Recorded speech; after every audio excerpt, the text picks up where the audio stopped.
Here is the breaking news, ladies and gentlemen. Thailand launched airstrikes into Cambodia after shelling killed a Thai soldier. Many civilians are being evacuated, and as fighting continues, escalation going on between these two neighboring countries. We'll go into details.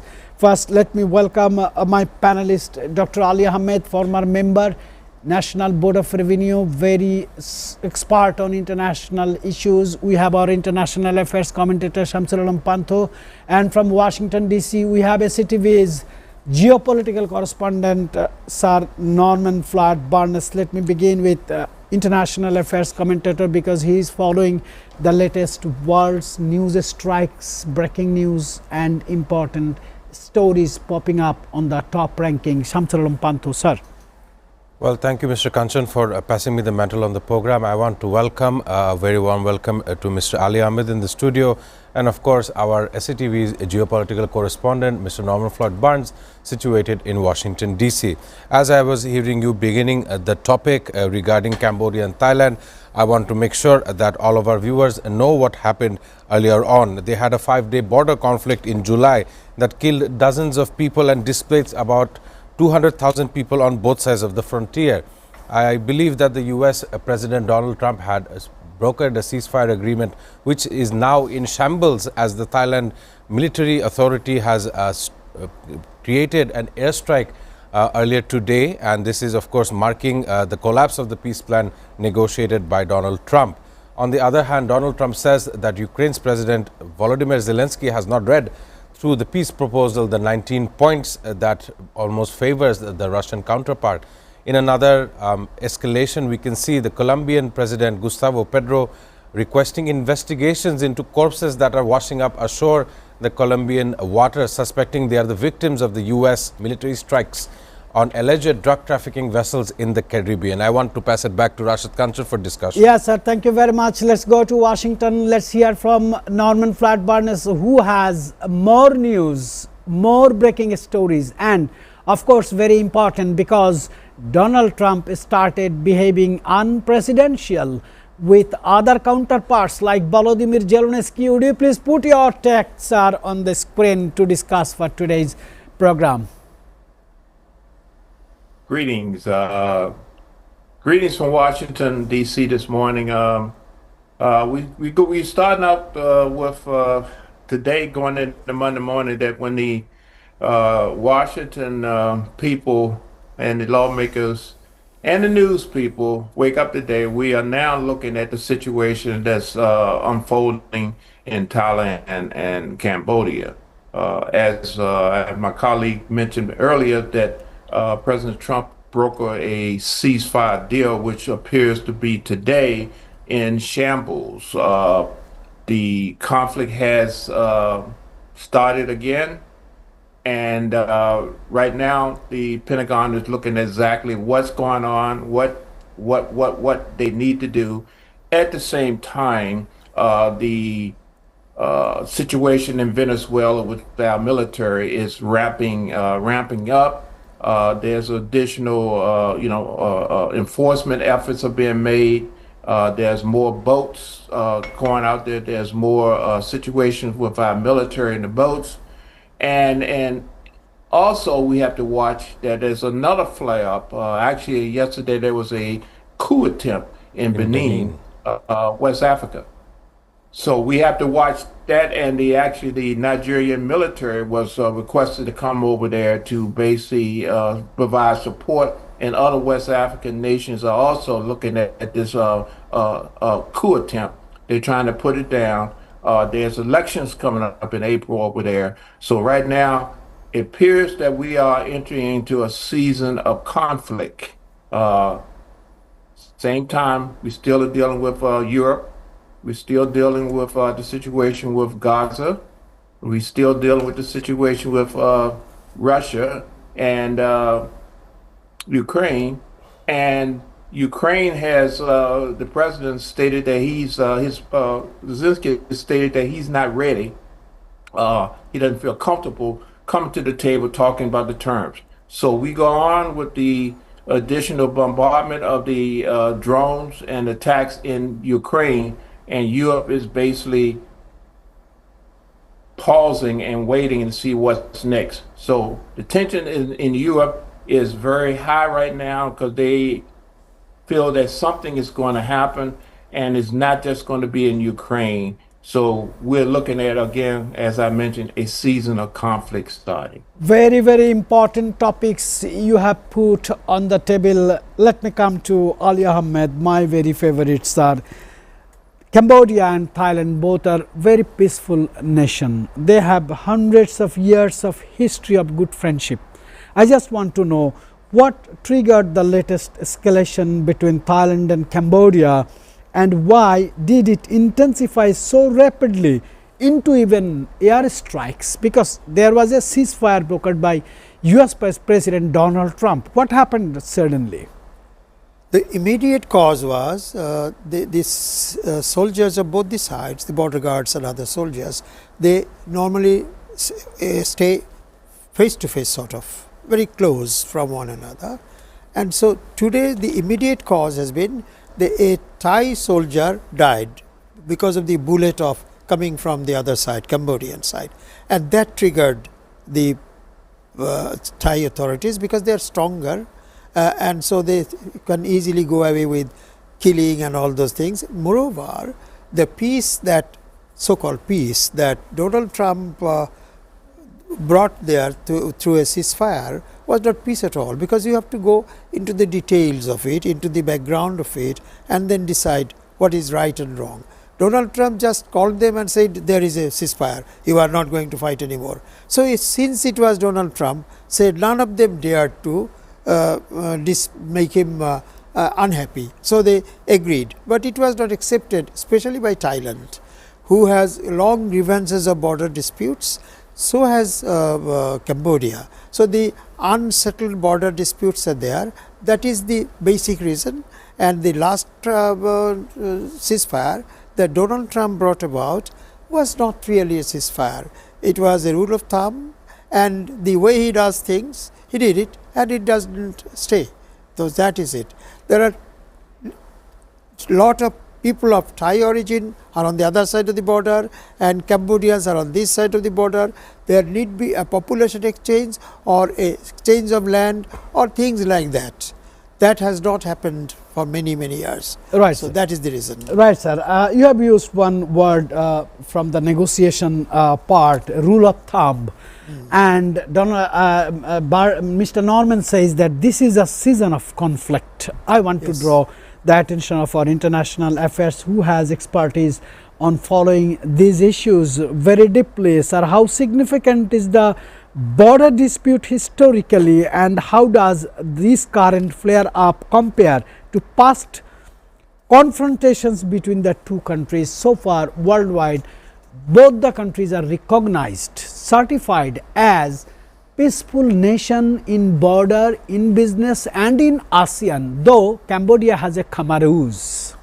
Thank you so much for the question. First of all, I want to draw the attention of our viewers to an understanding that the disputes between the two nations are historical, meaning they have been having long-term exchanges of definitely talking between one another, historically speaking. Earlier on this year, the Prime Minister of Malaysia, Anwar Ibrahim, had hosted the both sides and said there would be a truce between Cambodia and Thailand. And of course, one does give credit to US President Donald Trump, and as Mr. Ali Ahmed was saying, it was the rule of thumb to bring these two important South Asian giants, manufacturing giants, to once again understand where they are, which market they are serving the most.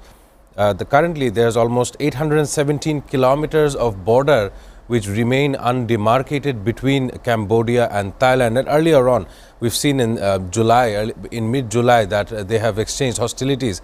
And not only so, in November, a landmine had gone off that had affected some of the soldiers from Thailand. Several of the media houses were claiming to say that one side, namely the Thai side, was playing ghastly ghost sounds across the border in an attempt to scare off the border-lying villages and those who live inside these villages. Of course, right now we must understand how the ASEAN geopolitical cooperation will play a part into this, as the two nations are now sharing renewed hostilities. All right, sir. let me get the comment from Norman Flat Barnes, because he's president, his leader, his commander-in-chief took this initiative, and Ali Ahmed says this is a rule of thumb. There is no written agreement on this ceasefire. There is no meeting even took place between the two leaders or two generals from both the countries. But he claimed Nobel Prize for this job. I just want to know from Norman Flat Barnes, I know you are a very bird's eye observer on this issue. My question would be, do you think this kind of fragile ceasefire will bring the world into peace or create mistrust on the partners? Mr. Norman Flat Barnes, sir. Thank you for the question. As we just take a step back and watch what's happening, we use this word ceasefire, we use the word peace, but actually we have to deal with the conflict between the warring parties. If there's a situation where you have underlying, deep-seating generational problems and you do not address these issues, you will have conflict. Here you go, you see a situation that's flying up on the coast between the two neighboring countries. Pakistan is a good example with dealing with India. We have a situation in Africa. We have this situation now going on with Thailand. Okay? Yes, sir. Unless we start sitting down and talking about the core issues, this term ceasefire is basically nothing more than a temporary pause for a reset. We go into the same situation, watch the same situations going on with Ukraine, Gaza, same thing, ceasefire, peace, all of this stuff, but you're not addressing the issue. So what's going to happen is that we may have these temporary pauses, but the core issues are still going to be there, and we will be in this state of endless conflict, endless war for centuries. So we have to start sitting back and watching and seeing what's going on and deal with the core issues and stop talking about this TV publicized ceasefire, Nobel Peace Prize. There's no such thing as a peace prize when you have conflict and you do not deal with the core issues. There will be conflicts, there will be flare-ups, there will be these many wars. That's what we looked at, a season of many wars going on, and the core issues never addressed, and we just go from conflict to conflict, conflict to conflict. All right, sir. I truly appreciate one comment has been delivered by Nobel Committee from Norway. They have been asked by the couple of journalists why you didn't consider and put the name of Donald Trump, who is trying to make the world cool and bringing peace. Answer was very fascinating. I want to share with my colleagues here. They said, you see, the forest is created by Donald Trump, but in that forest there are very dangerous species which may even destroy the world. It is Donald Trump. That's why Nobel Committee is very cautious to put his name on the list. Sir, I want to take your opinion on this particular matter. And you see the fragile ceasefire in Israel, Gaza, the fragile ceasefire in Thailand, Cambodia, the no progress in Russia, Iran, but Donald Trump is still walking like a commander-in-chief of the world. Yes, he is doing it. The thing is, as Mr. Burns has said, a ceasefire should be always is a prelude to bringing in peace. But he perhaps thinks that he calls for a ceasefire, it comes and the thing ends. Think of Gaza ceasefire. The second step was supposed to end by the end of the last month, and it has not begun, or by the end of this month at the very best.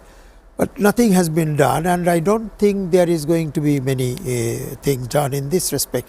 In this, though a little irrelevant, but I must point to one thing. Mr.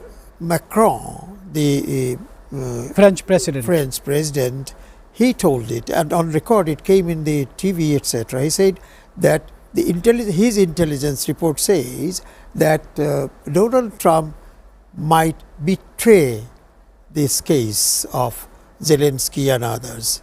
It came on record, he said this. So, and if you think of Donald Trump's or the Americans, the latest policy of make America great again. Why say this? Because one thing might be that he wants to bring around him, bring behind him all those people who voted for him. But that is not the time. Well, midterm is coming, of course, but his condition in the Senate is very fragile. They have banned many things for him. For example, the presidential immunity has been taken away by the Senate, and whatever executive orders he passes must go through the Senate. These are the Senate majority voters passed this. So, Donald Trump's position in the US Senate, in the US governance is very fragile, very shaky. So, in that condition he is coming up with this peace, and peace proposal is ceasefire. Ceasefire should be a first step towards a peace, and he does nothing after that. Sir, do you allow me to take the comment on Ali Ahmed from Norman? Please go because ahead, Ali Ahmed is talking very specific. Norman, do you like to respond? Ali Ahmed, he has said so many things, very fascinating and very significant things, that midterm is coming, presidents might be in problem. He is doing all fragile ceasefire agreement worldwide. What would be his fragile future, Sir Norman? Yes, we actually this morning the Supreme Court is looking at a case regarding actually they're looking at the presidential powers.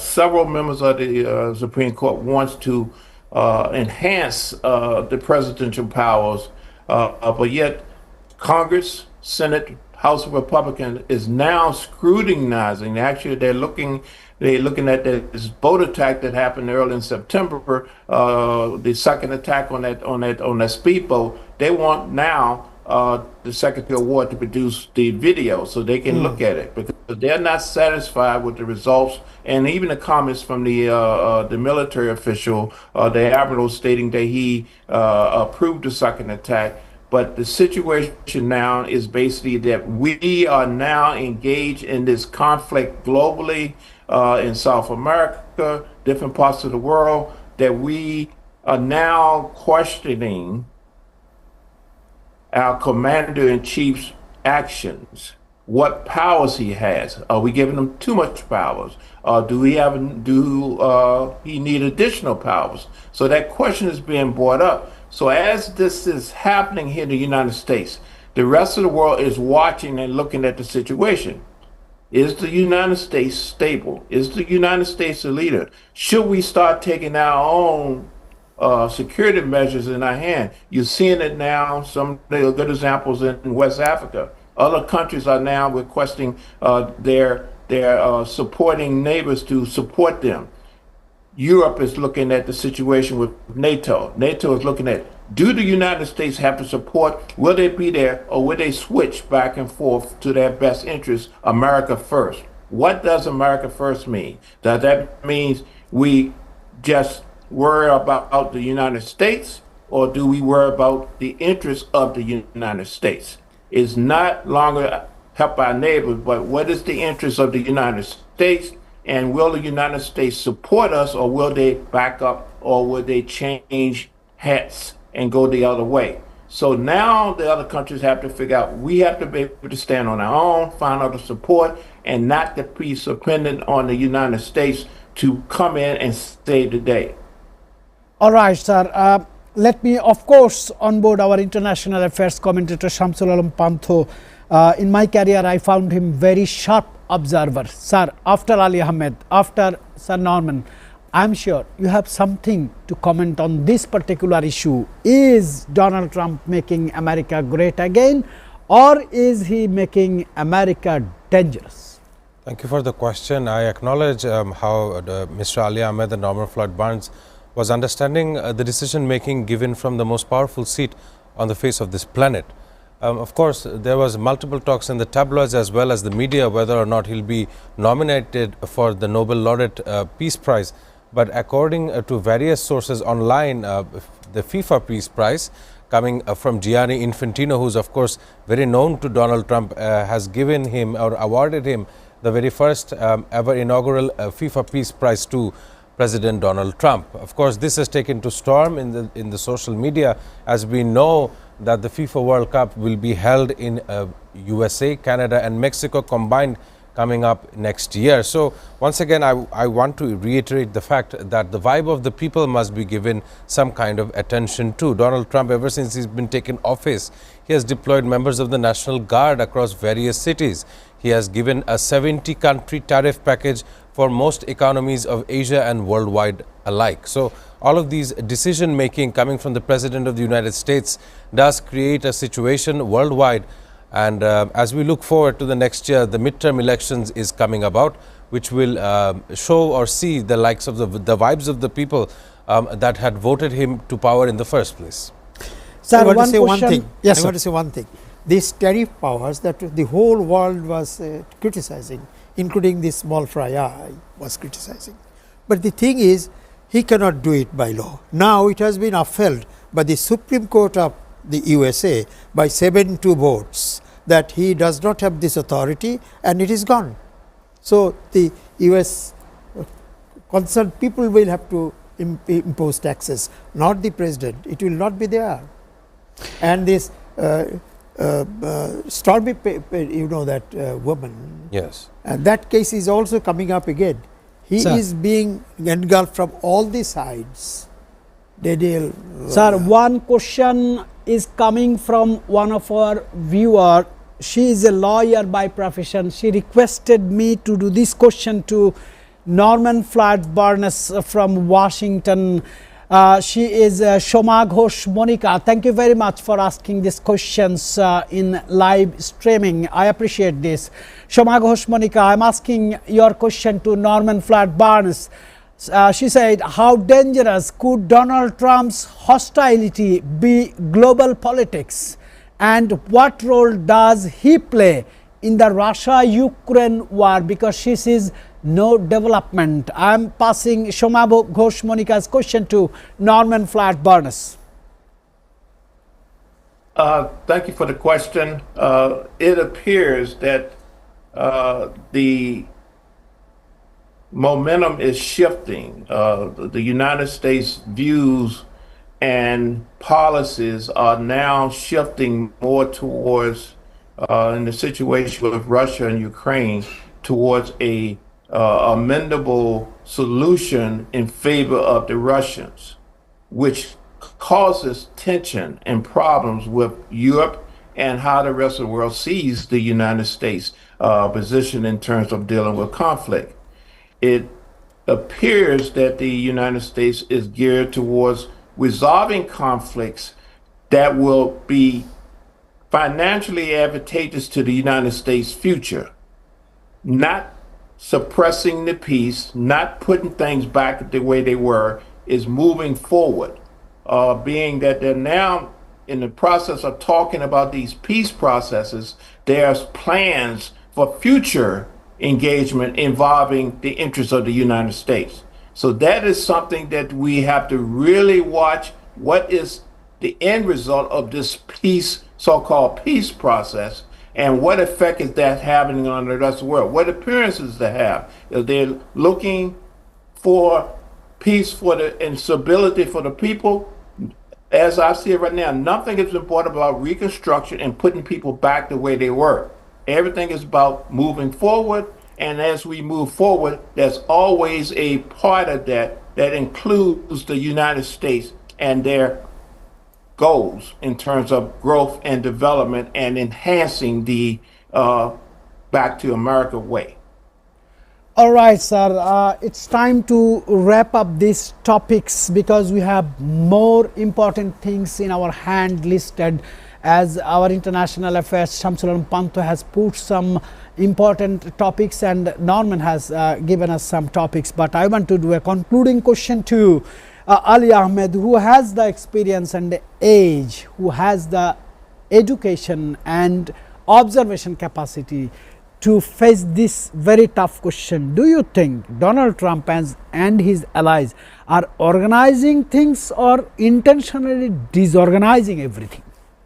Well, it is actually a conjecture, a guesswork. What I say would be a guesswork, or it would be a guesswork for anyone who speaks on the question that you have asked. At the moment, it seems that he is least interested in bringing about a peace between Ukraine and Russia. From the very beginning, he has been saying this way, and he has been sort of insulting Zelensky in his own office, Oval Office, and then all the European leaders came and they were kept outside, and he talked with his people, but nothing better happened. He is always anti-European from the very beginning, even before coming to power. So, I don't think he would be doing anything for the Europeans or Europe or NATO. And with this latest principles or policy decision about the Make America Great Again, he has clearly restated his ambition of distancing himself from Europe. But he is getting closer to Russia, because he is also proposing a bridge on the Strait of Bering between Russia and Alaska. So, he is closing literally and metaphorically and psychologically, not for the Europeans. He is not that. All right, sir. Washington Post has drawn a summary on Donald Trump's recent activities. He said, Washington Post says, Donald Trump new US national security strategy has failed. American people they have spoken very clearly. In a democratic country like America, they don't want National Guard deployed in their cities, standing in their home gate.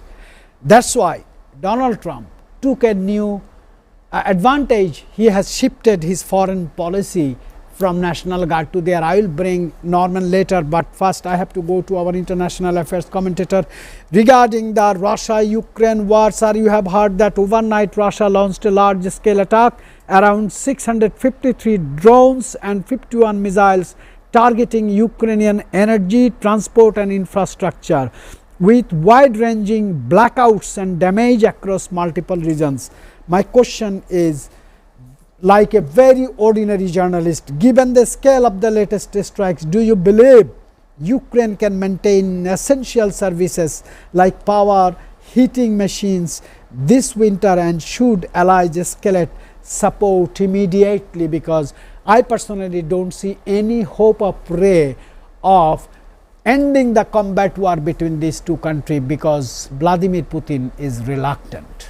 Thank you for the question regarding Ukraine and Russia. I want to mention that Vladimir Putin seems to be very clear in mentioning the fact that he will take the Donbas region of Ukraine by any means necessary. In this case, the application of force seems to be his frontline strategy. And of course, as you mentioned, attacking the energy infrastructure makes sure of troubled times ahead for Ukraine.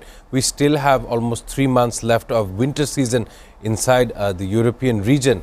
And not only so, we understand that the peace proposal and what Donald Trump had said, he had said that Ukraine's leader Volodymyr Zelensky has not read this peace proposal. And given all of this new info that is coming out, the attacks don't seem to be stopping anytime soon. So, of course, that is a failure of the US mediation. Because if you look at this, if Vladimir Putin takes the Donbas region by force, there's nothing that the United States can do about it. Forget their peace plan, it's not important. Vladimir Putin shall not be stopped, and that is the rhetoric of this entire war. All right, sir. I have a very long time habit. When I'm free or I'm in holiday, I try to connect the worldwide journalists and I try to get their impression on the current happenings. Yeah, I found one impression from one Russian journalist. He says, Rashid, you try to understand these 5 leaders, Donald Trump, Vladimir Putin, Xi Jinping, Narendra Modi, and someone from Brazil. Someone from Lula Brazil. da Silva. Yeah, Lula da Silva. they have the understanding. They want to save these 5 countries. They want to do something for the safest or better future for these 5 countries. They will disturb the other small countries, neighboring countries. They will make their countries great again. We will see them, they are fighting, actually they have the nexus. Norman is very experienced. He has an experience as an ambassador, he has experience as a negotiator and a very veteran journalist, very seasoned journalist. Would you mind to comment on that Russian journalist comment on these 5 unpredictable, long time serving world leaders are shaking the world, Norman? Thank you for the question. It's ironic that these countries was mentioned because exactly that is happening. The strategic logic behind this is that conflict is the state of the day. War is the way that we deal with the conflicts. Peace options are basically delegated by the ones who has the power. We will determine what our interpretations of peace is, and we offer it to the people we are in conflict with, that we're going to offer our interpretation of peace, and you have to take it. So that is the prevailing issues going on right now. It's been a negotiated peace. We call it negotiated peace because basically we are talking about the terms of your surrender. The conflicts are going to continue because the core issues have not been addressed. You have one party, the strong part is imposing their will on the other party, and they are resisting. And you're basically, what we're going to see is that these type of conflicts is going to continue until, again, we go back to the basic point. Your will is not going to overtake my situation. But these 5 countries have strong leaders who think their way is the only way. And what you're going to see is pushback that is going to be generational, and it has to be addressed if we're going to move forward. All right, we know Norman has a time limitation and it is very early in the morning in Washington time, but I want to give you one breaking news I have received just right now. One worldwide organization called Stockholm International Peace Research Institute, in brief it is called SIPRI. They indicated there is a chance in this December China may start invasion to Taiwan. China may do some strict operations in the land of Hong Kong. We don't expect that, but I want to put one question to Norman's back because he has a time limitations. Do you think world top leaders should sit soon, should meet soon, should address the conflicts one by one and let the world get the peace? This is my last question to you, Norman. If anything happens in United States domestic politics, you can add, sir. This is a very interesting question because everything is interconnected, as we see as a result of what's going on in Ukraine, what's going on with Israel and Gaza.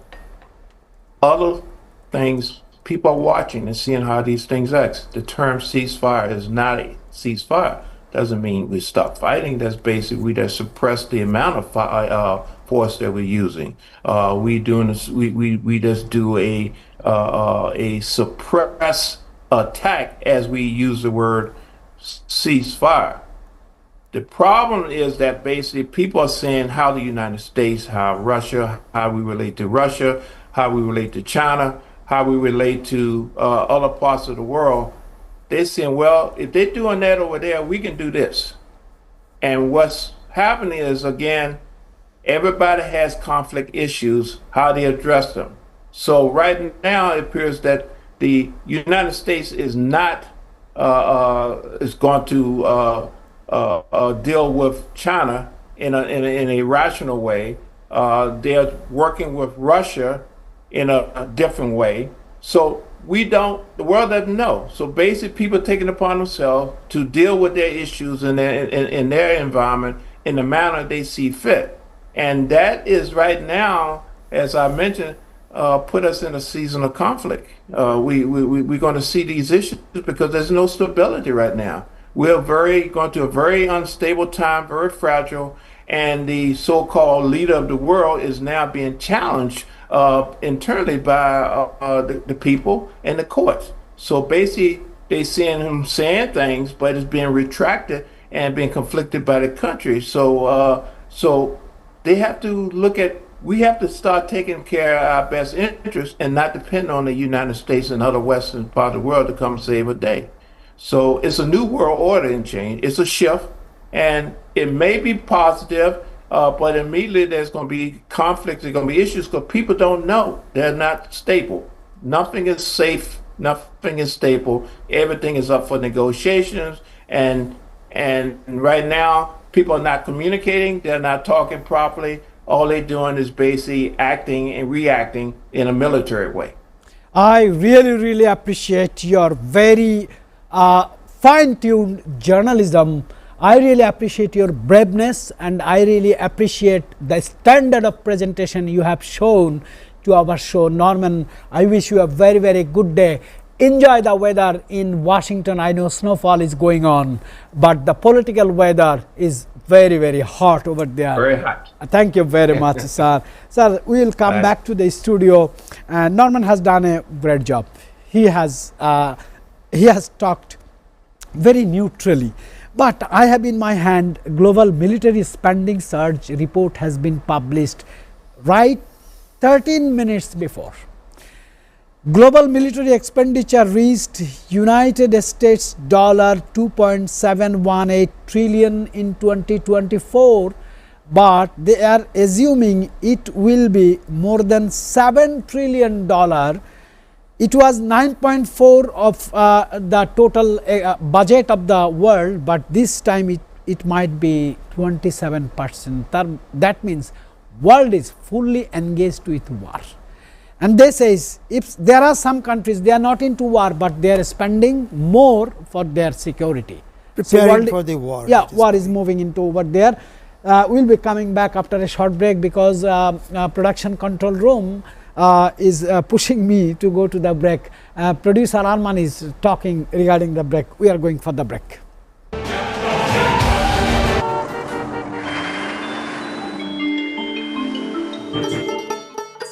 সারা দেশে লাখো মানুষের কঠোর কর্মতৎপরতা ও নিষ্ঠায় SA পরিবহন parcel and courier service এখন 16 কোটি মানুষের হাতের নাগালে।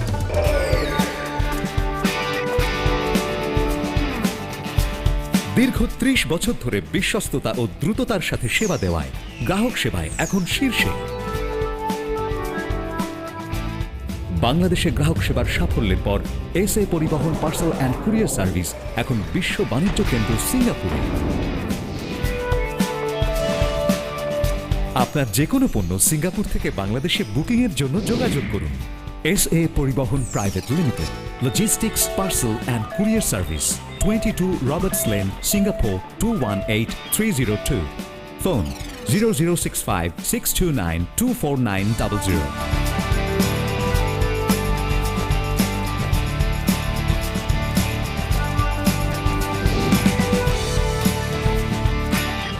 বাংলাদেশ থেকে সিঙ্গাপুরে পণ্য বুকিং এর জন্য যোগাযোগ করুন Dhaka.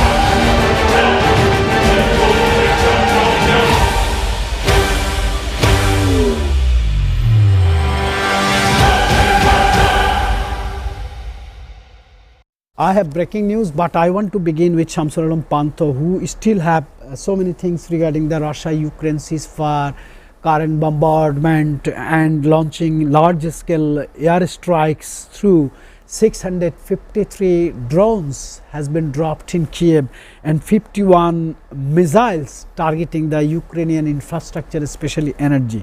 Sir, what is turning into killing people, killing soldiers, to destroying the infrastructure, making the nation poor and useless? What is your comment on that? Thank you, Mr. Kanchan, for passing me on towards the Russia-Ukraine issue. I understand this is by far in this decade the longest-running war, or an example of the longest-running war that we will see in the last 25 years of the century. We must understand that this has taken the issue of border disputes to a new heightened arena.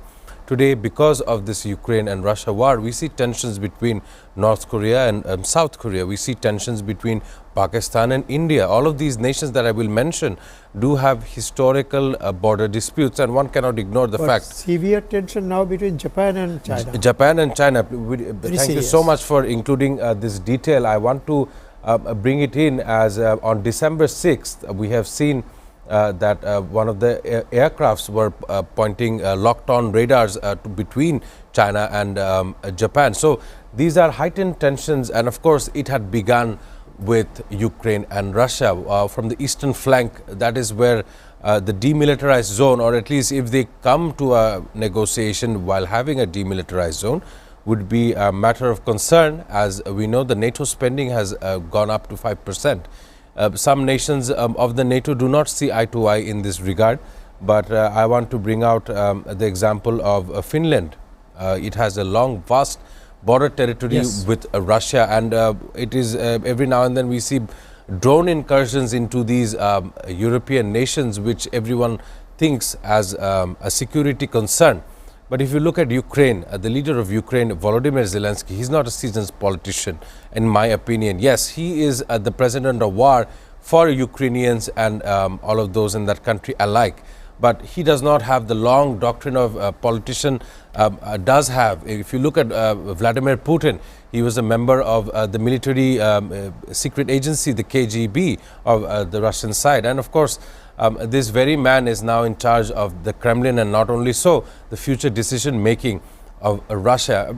On a previous program, I did say that even Vladimir Putin has arrived at the age of 75, and he must look forward to a successor to understand how Russia should be warning off any kind of NATO expansion in its territory.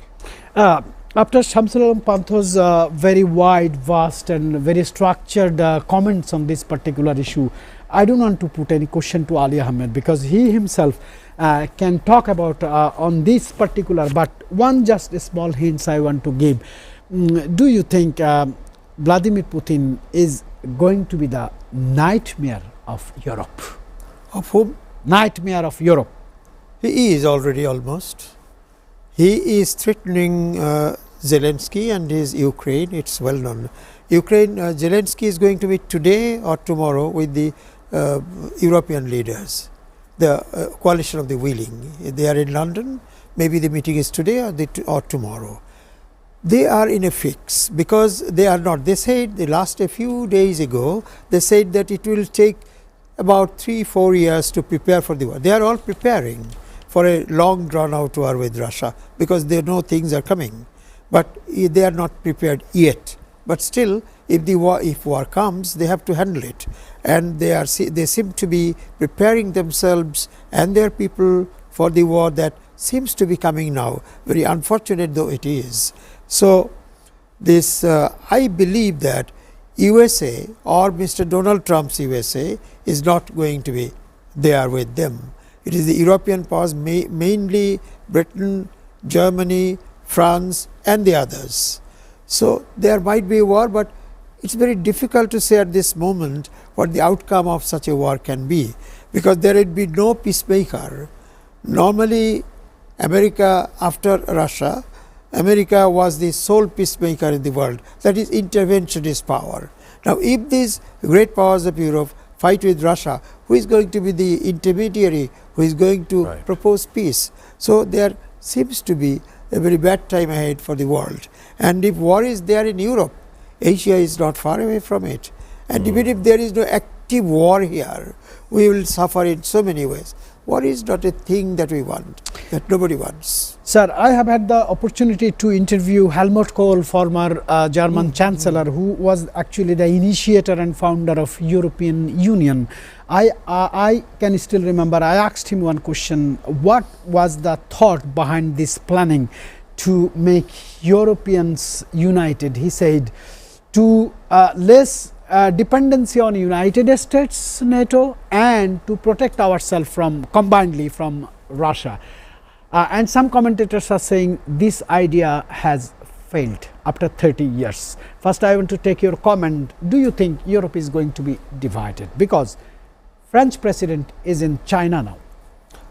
German chancellor is in Europe, but Britain is maintaining underlying connections with German Washington. chancellor also had been to Israel for a very short trip. Yes. So you For see arms the sales and all that. symptoms of European leaders. We have seen 2 years before, if anything goes wrong, everybody fly to Brussels.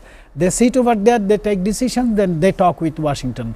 But this time we see very scattered movement of And there is no European Washington top actually. leaders. Yes. We have seen so far in this Ukraine war that Washington or Mr. Donald Trump is there, but he is very apparently not taking an interest.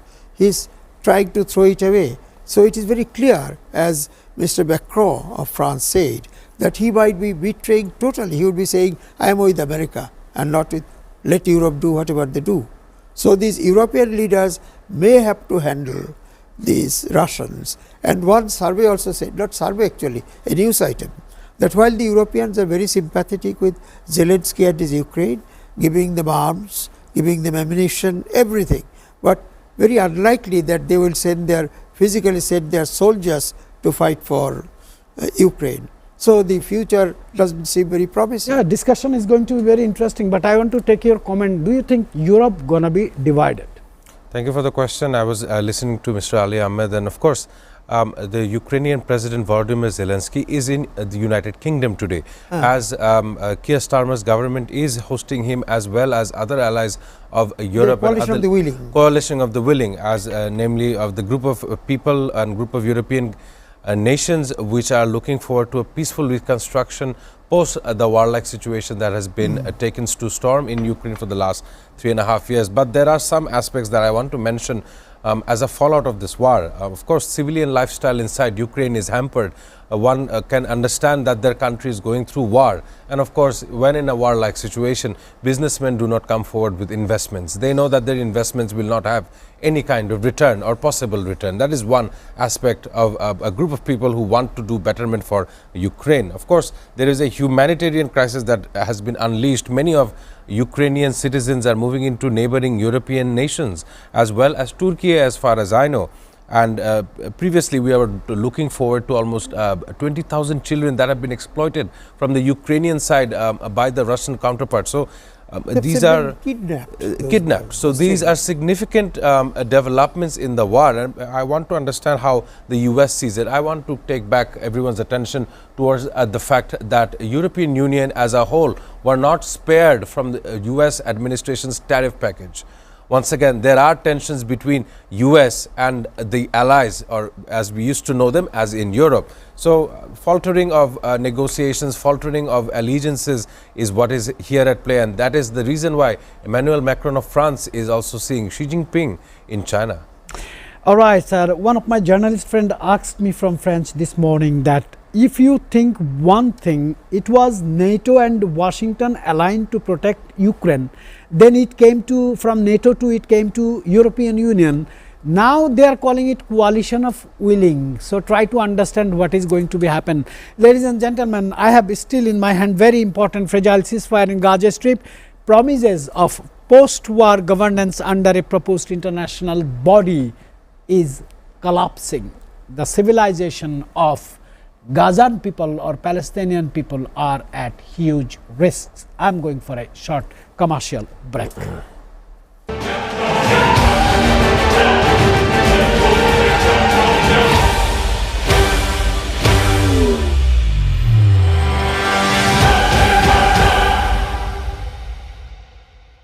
সহ দেশের যে কোনো ৮০টি শাখা কেন্দ্রে SA পরিবহন parcel and courier service আপনার সেবা সব সময়। Welcome, Grand Palace Hotel, Dhaka. A majestic lobby blending timeless elegance with modern design. Experience 5-star comfort in suites and rooms. Sophisticated fine dining restaurant.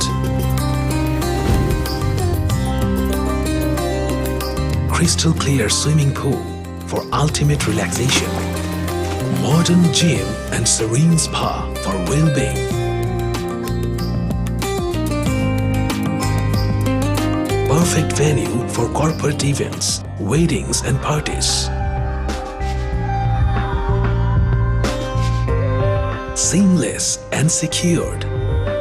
Elegant and eye-catching design.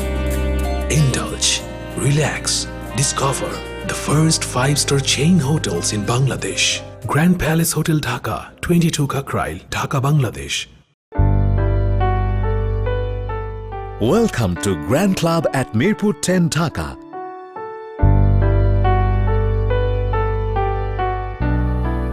Elegant spa and wellness facility for ladies.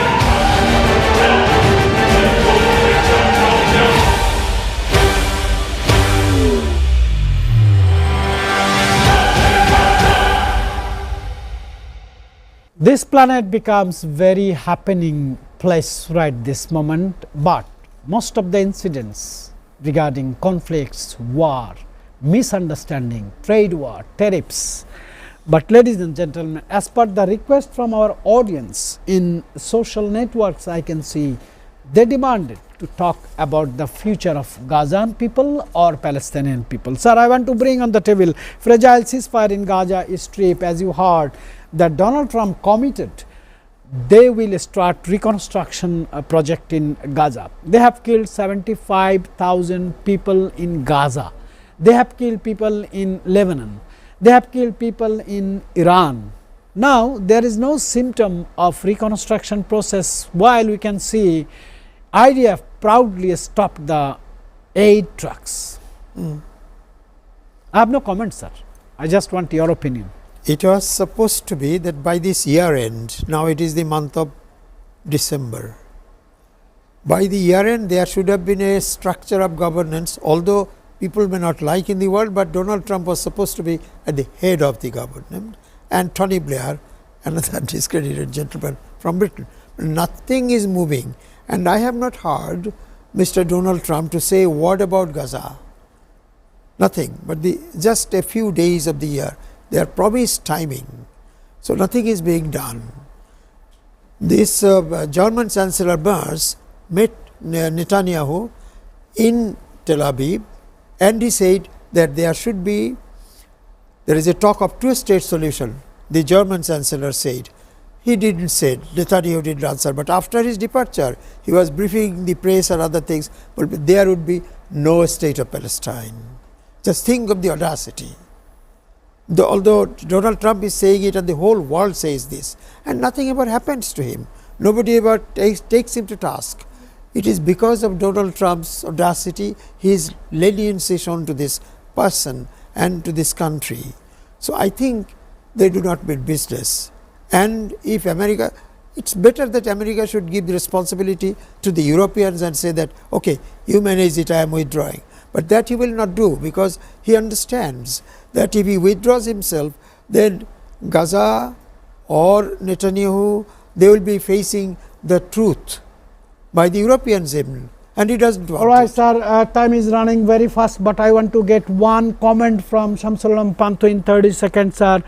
Do you think the comment by Ed Miliband, British politician, and his brother David Miliband, one day it was a desert, and by the cooperation of Netanyahu and Donald Trump, this is going to be desert again, sir? Very short answer. Thank you for the question. I want to keep this short and sweet. However, there is no chance for me to call it anywhere near. This is not a ceasefire. I don't see a joint statement by the IDF in where they say they have stopped attacking the Gazan people. Ever since October 10th, almost 373 Palestinians have been murdered while injuring 970. This is not a ceasefire, and I think the US is complicit in aiding Israel's genocide. I appreciate you. From day one, you are starting to say this is a fragile ceasefire. Ladies and gentlemen, time is running out of time, but one comment as a host of this program. We used to know the local politicians become monster when they become very greedy. Now we see the global politicians are becoming monster. They are killing people, destroying civilizations, and they are making their country great again. We will see you tomorrow with new guests, new topics and new hard-hitting debates.